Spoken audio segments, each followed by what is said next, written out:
నువ్వు ఎంత ఇప్పుడు రేవంత్ రెడ్డి గారు ఒక మాట అనలేదు అనే కర్కోట కూడా ఒక మాట అనే చెప్పండి అన కూడా అనలేదు. అది వెలుగుమట్ల గురించి ఒకటే మాట అన్నది.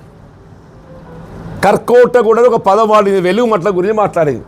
నేను మొత్తం గమనించిన, మొత్తం మాట్లాడిన స్క్రీన్ అంతా ఏదైతున్నదో బీఆర్ఎస్ పార్టీ మీద, కేసీఆర్ గారి మీద.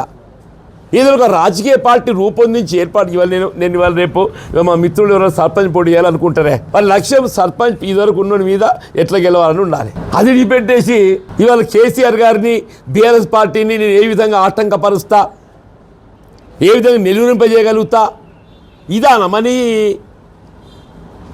బీఆర్ఎస్ పార్టీ నిలువరింపజేయడం నువ్వు కాదు, ఎవడొచ్చినా ఏం కాదు పో చెప్పంటాను నేను.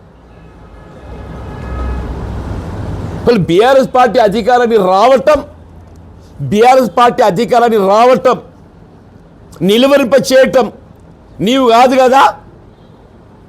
ఇక రేవంత్ రెడ్డి అయిపోయింది పని. ఇప్పుడు ఏమైపోతుంది, రేవంత్ రెడ్డి గారి బీ టీమ్గా తయారవుతుందా?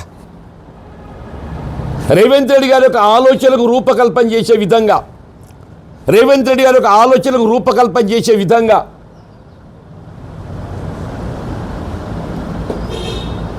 బీ టీంను రంగంలో తీసుకున్నట్టు కనబడుతుంది.